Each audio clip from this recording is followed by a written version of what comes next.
മാന്യ പ്രേക്ഷകർക്ക് എൻ്റെ പ്രണാമം. ഡോക്ടർ APJ അബ്ദുൽ കലാം വളരെ അധികം ലോക ജനതയെ സ്വാധീനിച്ച, യുവാക്കളെ, വിദ്യാർത്ഥികളെ സ്വാധീനിച്ച ഒരു വ്യക്തിത്വമാണ്. ഒരു മുക്കുവ കുടിലിൽ ജനിച്ച് ഇന്ത്യൻ പ്രസിഡന്റിന്റെ ലെവലിലേക്കും ലോകമറിയപ്പെടുന്ന ശാസ്ത്രജ്ഞന്റെ ലെവലിലേക്കുമെല്ലാം ഉയർന്ന അബ്ദുൽ കലാമിന്റെ സ്മൃതി മണ്ഡപം അടുത്ത കാലത്ത് രാമേശ്വരത്ത് ഉയരുകയുണ്ടായി. ആ സ്മൃതി മണ്ഡപം ഉദ്ഘാടനം ചെയ്തുകൊണ്ട് ഡോക്ടർ APJ അബ്ദുൽ കലാമിന്റെ കുടുംബാംഗങ്ങളുമായിട്ട് സമയം ചെലവഴിച്ച് ആരാധ്യനായ ഇന്ത്യൻ പ്രധാനമന്ത്രി പറഞ്ഞ വരികൾ നമുക്കതിൽ ധാരാളം റോളുണ്ട്. അതുകൊണ്ട് ഞാനൊന്ന് വായിക്കാം. മാതൃഭൂമിയിലെ ഫ്രണ്ട് പേജിലെടുത്ത സൈഡില് 28 ജൂലൈ 28 വെള്ളിയാഴ്ച രാവിലത്തെ പത്രത്തിൽ എഴുതിയതാണ്. രാമേശ്വരം മുൻ രാഷ്ട്രപതി ഡോക്ടർ APJ അബ്ദുൽ കലാമിന്റെ സ്വപ്നമായിരുന്നു വികസിത ഇന്ത്യ.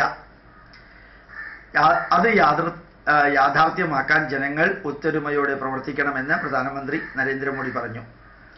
രാജ്യം 75ാം സ്വാതന്ത്ര്യ ദിനം ആഘോഷിക്കുന്ന 2012 വികസിത രാജ്യമായി തീരണമെന്നായിരുന്നു കലാമിന്റെ സ്വപ്നമെന്നും അദ്ദേഹം ചൂണ്ടിക്കാണിച്ചു. ഡോക്ടർ കലാമിന്റെ നാടായ രാമേശ്വരത്ത് അദ്ദേഹത്തിന്റെ പേരിൽ നിർമ്മിച്ച സ്മാരകത്തിന്റെ ഉദ്ഘാടനം നിർവഹിക്കുകയായിരുന്നു പ്രധാനമന്ത്രി. രാജ്യത്ത് 125 കോടി ജനങ്ങളുണ്ട്. ഓരോരുത്തരും ഓരോ ചുവട് മുന്നോട്ട് വെച്ചാൽ രാജ്യം 125 കോടി ചുവടുകൾ മുന്നോട്ട് നീങ്ങും. ലങ്കയിലെത്താൻ ശ്രീരാമൻ രാമസേതു നിർമ്മിച്ചപ്പോൾ അണ്ണാറക്കണ്ണൻ അതിൽ പങ്കുചേർന്നു. ഈ അണ്ണാറക്കണ്ണന്റെ സമർപ്പണം ജനങ്ങൾക്കുണ്ടെങ്കിൽ രാജ്യം ഉയരത്തിലെത്തിച്ചേരും. പ്രധാനമന്ത്രി പറഞ്ഞു, സ്മാരകം നിർമ്മിക്കുന്നതിനായി ദിവസവും 2 മണിക്കൂർ അധികമായി പ്രവർത്തിക്കുകയും അതിന് പ്രത്യേക പ്രതിഫലം വേണ്ടെന്ന് വെക്കുകയും ചെയ്ത തൊഴിലാളികളെ മോദി അഭിനന്ദിച്ചു. രാമേശ്വരത്തിനടുത്ത് വൈക്കരിമ്പിൽ തമിഴ്നാട് സർക്കാർ അനുവദിച്ച സ്ഥലത്ത് പ്രതിരോധ ഗവേഷണ വികസന കേന്ദ്രമാണ്, DRDO ആണ് കലാം സ്മാരകം നിർമ്മിച്ചത്. കലാമിന്റെ 2ാം ചരമവാർഷിക ദിനത്തിലാണ് സ്മാരകം രാജ്യത്തിന് സമർപ്പിച്ചത്. നമ്മൾ അറിയണം, ഓരോ വ്യക്തിക്കും ഈ രാഷ്ട്രത്തിന് വേണ്ടി എന്തെങ്കിലുമൊക്കെ ചെയ്യാൻ സാധിക്കും. അഭിമാനത്തോടുകൂടി ഞാൻ സ്മരിക്കാറുണ്ട്, 1981 ഹൈദരാബാദിലെ റീജിയണൽ റിസർച്ച് ലാബറട്ടറിയിൽ, അന്നതിൻ്റെ പേര് RRL റീജിയണൽ റിസർച്ച് ലാബറട്ടറി, ഇന്ന് Indian institute of chemical technology എന്നാണ് അതിൻ്റെ പേര്. 2 വർഷം ഞാൻ അവിടെ വർക്ക് ചെയ്തുകൊണ്ടിരിക്കുമ്പോൾ ഡോക്ടർ APJ അബ്ദുൽ കലാം അവിടെ വന്നിരുന്നു. ഡോക്ടർ സിദ്ധു ഡയറക്ടറായിരുന്ന സമയത്ത് അദ്ദേഹം ഡയറക്ടറുടെ മുറിയിൽ പോയി 1 മിനിറ്റോ മറ്റോ ചിലവഴിച്ച് നേരെ പുറത്തേക്ക് വന്നു. അദ്ദേഹം നേരെ വന്ന് ഓഡിറ്റോറിയത്തിൽ ഒറ്റയ്ക്കിരുന്നു. Doctor APJ Abdul Kalam. അദ്ദേഹത്തിൻ്റെ കയ്യിലൊരു ചെറിയ ബാഗ് ഇങ്ങനെ കക്ഷത്തിലുണ്ടായിരുന്നു. ഒരു ചെരുപ്പ, സാധാരണ ചെരുപ്പ അദ്ദേഹം ഇട്ടിരുന്നത്. ഞങ്ങൾക്ക് എല്ലാവർക്കും അത്ഭുതം തോന്നിയിരുന്നു. ഡയറക്ടർ അബ്ദുൽ കലാമിനെ അന്വേഷിക്കുന്നു, ഇദ്ദേഹം നേരെ ഓഡിറ്റോറിയത്തിൽ വന്ന് സാധാരണക്കാരുടെ കൂട്ടത്തിൽ ഇരിക്കുന്നു. അദ്ദേഹത്തിനെ ലെക്ചർ ക്ലാസ്സിന് ഓഡിറ്റോറിയത്തിലേക്ക് ക്ഷണിച്ചപ്പോൾ വളരെ സാധാരണ രീതിയിൽ അദ്ദേഹം സ്റ്റേജിൽ കയറി തൻ്റെ ബാഗ് അവിടെ വെച്ചു, കുറേ സ്ലൈഡ്സൊക്കെ കാണിച്ച് ഒരു പ്രഭാഷണം നടത്തി. ഇന്നും ഒരുപക്ഷെ ഞാൻ പറയുന്നത് തെറ്റായിരിക്കാം, ഞങ്ങളെല്ലാവരും ശ്രദ്ധിച്ചത് അദ്ദേഹത്തിൻ്റെ പ്രഭാഷണത്തിൽ വലിയ ഗ്രാമറൊന്നും ഉണ്ടായിരുന്നില്ല, ഇംഗ്ലീഷ് ഗ്രാമറൊന്നും ഉണ്ടായിരുന്നില്ല, ഒരു ഷോയും ഉണ്ടായിരുന്നില്ല. വളരെ വളരെ സിമ്പിളായിരുന്നു. അന്ന് ഞങ്ങൾക്ക് അദ്ദേഹത്തിനെ നേരിട്ട് കാണാൻ സാധിച്ചു, ലാളിത്യം പ്രത്യേകിച്ച് അറിയാൻ സാധിച്ചു.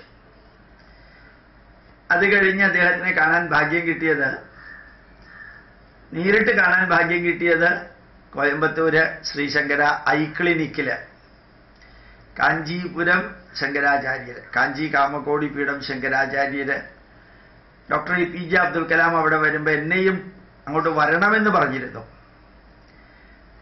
കാഞ്ചി കാമകോടി പീഠം ശങ്കരാചാര്യനെ ക്ഷണിക്കാൻ കാരണം ഞാൻ യജുർവേദത്തിലെ രുദ്രവും ചമകവും എന്ന ഭാഗം മന്ത്രങ്ങൾ ഇങ്ങനെ ബൈഹാർട്ട് ഉദ്ധരിച്ചുകൊണ്ട് അതിലെ സയൻസ് വിവരിക്കുന്ന ഒരു CD എറണാകുളം ഗ്രാമജന സമൂഹ മഠത്തിൽ പ്ലേ ചെയ്തപ്പോൾ ശങ്കരാചാര്യര് വളരെ ആകൃഷ്ടനായിരുന്നു.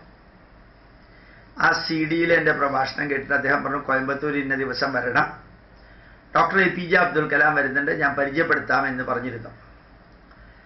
അങ്ങനെ ഈ ക്ലിനിക്കിൽ ഞാൻ പോയി. ഡോക്ടർ അബ്ദുൽ കലാം വന്നു. ഞാനും അദ്ദേഹവും അദ്ദേഹത്തിൻ്റെ ഒരു സെക്രട്ടറി ഉണ്ടായിരുന്നു അന്ന്, അബ്ദുൽ കലാമിൻ്റെ സെക്രട്ടറിയും ശങ്കരാചാര്യൻ, ഞങ്ങൾ 4 പേരൊരു ചെറിയ മുറിയിൽ, വളരെ ചെറിയ മുറിയിൽ ഇരുന്ന് കുറേ നേരം സംസാരിച്ചു. ഞാൻ എഴുതിയ പുസ്തകങ്ങളൊക്കെ അദ്ദേഹത്തിന് കൊടുത്തു. ഇന്ന് ഡോക്ടർ അബ്ദുൽ കലാം എൻ്റെ ഒരുപക്ഷെ തോളത്ത് കൈവച്ചുകൊണ്ട് അദ്ദേഹം പറഞ്ഞൊരു വരി ഞാൻ ഇന്നും അന്നും എന്നും ഓർമ്മിക്കുന്നു. ഡോക്ടർ അബ്ദുൽ കലാം ജർമ്മനിയിലേക്ക് പോയ സമയത്ത് ജർമ്മനിയിലെ കുറച്ച് ശാസ്ത്രജ്ഞന്മാർ അബ്ദുൽ കലാമിനോട് ചോദിച്ചു അത്രേ, സാമവേദത്തിൽ ബോൺ മാരോ ട്രാൻസ്പ്ലാന്റേഷനെ കുറിച്ച് പറയുന്നുണ്ട്. സാമവേദത്തിൽ പറയുന്ന ബോൺ മാരോ ട്രാൻസ്പ്ലാന്റേഷന്റെ ഡീറ്റെയിൽസ് കിട്ടുകയാണെങ്കിൽ ജർമ്മനിയിലെ ശാസ്ത്രജ്ഞന്മാരും ഇന്ത്യയിലെ ശാസ്ത്രജ്ഞന്മാരും തമ്മിൽ സഹകരിച്ച് പ്രവർത്തിക്കാൻ തയ്യാറാണ് എന്ന് ഡോക്ടർ അബ്ദുൽ കലാം എന്നോട് ചോദിച്ചു.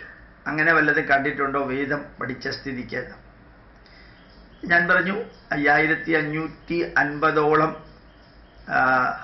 ഋക്കുകളെ സാമഗാനമാക്കി മാറ്റിയിരിക്കുന്ന സ്ഥിതിക്ക് സാമവേദത്തിൽ ഉണ്ടെന്ന് പറയുന്നതിനേക്കാൾ ഒന്നുകിൽ ഋഗ്വേദത്തിൽ അല്ലെങ്കിൽ യജുർവേദത്തിൽ ഉണ്ടെന്ന് പറയുന്നതായിരിക്കും നമുക്ക് മനസ്സിലാക്കാനും എളുപ്പം, അതാണെന്ന് പറഞ്ഞു. അന്വേഷിച്ച് നോക്കി, പ്രത്യേകിച്ചൊന്നും കിട്ടിയില്ല. പിന്നെ ഞാൻ എഴുതിയ ആര്യഭട്ടീയ പുസ്തകം, അതുപോലെ തന്നെ ടെക്നോളജിക്കൽ ഹെറിറ്റേജ് ഓഫ് ഇന്ത്യ എന്ന പുസ്തകം, അതെല്ലാം ഞാൻ അദ്ദേഹത്തിന് കൊടുത്തു. വളരെ ഗംഭീരമായിട്ട് നോക്കിയിട്ട് പറഞ്ഞു, നമുക്ക് സിങ്ക് ഉണ്ടാക്കാനും ലെഡ് ഉണ്ടാക്കാനുള്ള ടെക്നോളജി BC-യിൽ തന്നെ ഇവിടെ ഉണ്ടായിരുന്നു അല്ലേ, എത്ര ഗ്രേറ്റ് ആയിരുന്നു നമ്മുടെ പൂർവികര് എന്നെല്ലാം അദ്ദേഹം പറഞ്ഞു. പോകുന്ന സമയത്ത് അദ്ദേഹം കാഞ്ചി ശങ്കരാചാര്യരോട് പറഞ്ഞു, അടുത്ത പ്രാവശ്യത്തെ അവാർഡ് ഡോക്ടർ ഗോപാലകൃഷ്ണന് കൊടുക്കണം. ആ പ്രാവശ്യത്തെ അവാർഡ് ഡോക്ടർ APJ അബ്ദുൽ കലാമിനാണ് കൊടുത്തിരുന്നത്, സേവാരത്ന പുരസ്കാരം. അടുത്ത പ്രാവശ്യത്തെ അവാർഡ് ഡോക്ടർ ഗോപാലകൃഷ്ണന് കൊടുക്കണം എന്നെൻ്റെ മുമ്പിൽ വെച്ച് തന്നെ കാഞ്ചി കാമകോടി പീഠം ശങ്കരാചാര്യരോട് പറഞ്ഞ് അവിടെ ഞങ്ങൾ പിരിഞ്ഞൊരു ജീവിതത്തിലെ അവിസ്മരണീയമായിട്ടുള്ള അനുഭവമായിരുന്നു.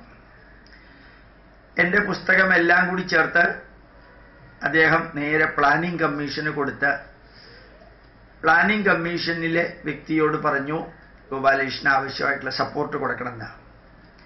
എന്നിട്ട് എനിക്കൊരു ഇമെയിൽ അയച്ചു ഡോക്ടർ APJ അബ്ദുൽ കലാം. ഇമെയിലിൽ പറഞ്ഞിരുന്നു, പുതിയതായിട്ട് എഴുതുന്ന പുസ്തകങ്ങളെല്ലാം നേരിട്ട് എനിക്ക് അയച്ചാൽ കിട്ടിയെന്ന് വരില്ല, ഡോക്ടർ സതോഷ്കർ എന്ന് പറയുന്ന NPL-ലെ സയൻറ്റിസ്റ്റ് ഉണ്ട്, അദ്ദേഹത്തിൻ്റെ പേരിൽ അയച്ചാൽ ഞങ്ങൾ വൈകുന്നേരം ഒരുമിച്ച് കാണുമ്പോഴത്തേക്കും ചർച്ച ചെയ്തോളാമെന്ന് പറഞ്ഞു. ഇങ്ങനെ ധന്യമായിട്ടുള്ള അവിസ്മരണീയമായിട്ടുള്ള ഒരു അനുഭവം ഉണ്ടായി. ഞാൻ ഒരിക്കൽ ഡൽഹി പോയപ്പോഴത്തേക്കും പുതിയതായിട്ട് എഴുതിയ പുസ്തകമൊക്കെ രാഷ്ട്രപതി ഭവനിൽ കൊടുത്തു.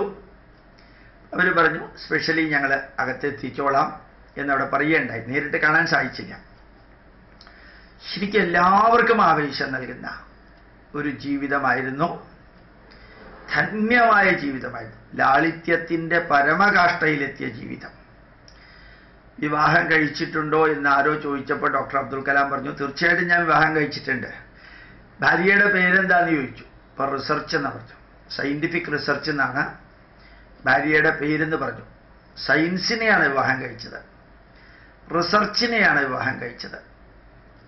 ജീവിതം മുഴുവനും അദ്ദേഹം ഈ രാഷ്ട്രത്തിനും ഇതിൻ്റെ പൈതൃകത്തിനും സായിബാബയുടെ മുമ്പിൽ ഇരിക്കുന്ന ഫോട്ടോ ഉണ്ട്.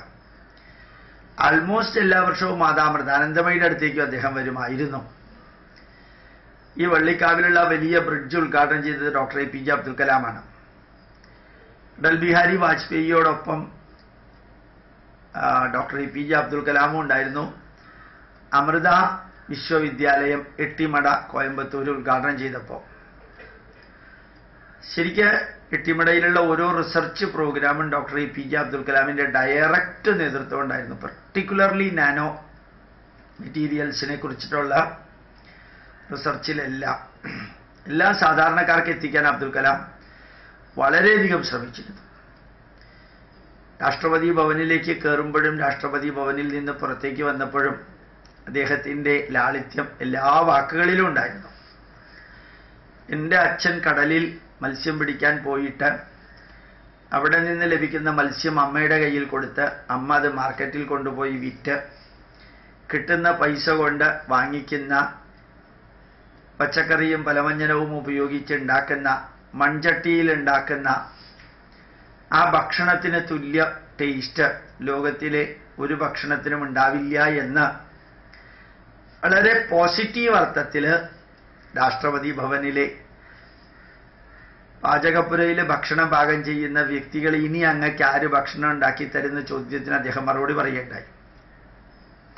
ഒരുപക്ഷെ ഡോക്ടർ APJ അബ്ദുൽ കലാമിനെ ഇത്രയും തുറന്ന മനസ്സുള്ളവനാക്കിയത് രാമേശ്വരം ക്ഷേത്രത്തിലെ കുറേ ബ്രാഹ്മണര് വേദപണ്ഡിതര് മുസ്ലിമായ അബ്ദുൽ കലാമിനോട് അത്രയും അധികം താല്പര്യം കാണിച്ചിരുന്നില്ല.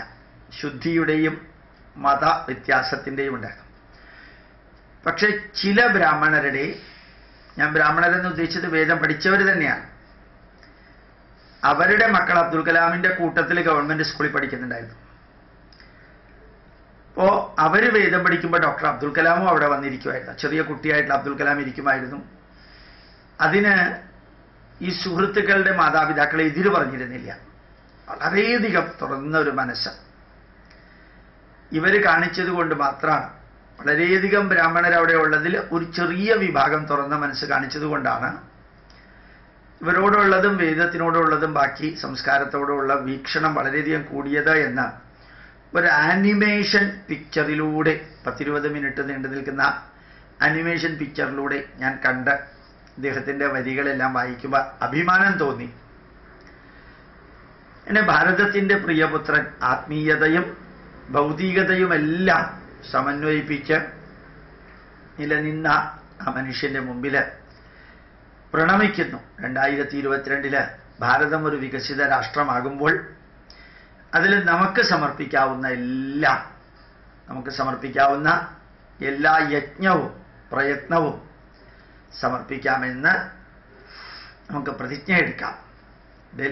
അദ്ദേഹം പറഞ്ഞതുപോലെ അണ്ണാറക്കണ്ണൻ്റെ അത്രയെങ്കിലും, അണ്ണാറക്കണ്ണനും തന്നാലായതുമെങ്കിലും നമുക്ക് ചെയ്യാൻ ശ്രമിക്കാം. ഇടുക്കിയിലെ ജനറേറ്റർ ആവാൻ സാധിച്ചില്ലെങ്കിലും, സബ്സ്റ്റേഷൻ ആവാൻ സാധിച്ചില്ലെങ്കിലും, ട്രാൻസ്ഫോമർ ആവാൻ നമുക്ക് സാധിച്ചില്ലെങ്കിലും, ഒരു ഇലക്ട്രിക് പോസ്റ്റ് ആവാൻ, അല്ലെങ്കിൽ ഒരു ബൾബ് ആവാൻ, അല്ലെങ്കിൽ ഒരു ഹോൾഡർ ആവാൻ, അതിൻ്റെ ചുവട്ടിൽ വരുന്നവർക്കെങ്കിലും പ്രകാശം കൊടുക്കാൻ കഴിയുന്ന വ്യക്തിയാവാൻ സാധിക്കട്ടെ. ഈ ഡോക്ടർ APJ അബ്ദുൽ കലാമിനോടുള്ള നമ്മുടെ സമർപ്പണം അങ്ങനെയാവട്ടെ എന്ന് പ്രാർത്ഥിക്കുന്നു. പ്രണാമം, നമസ്കാരം.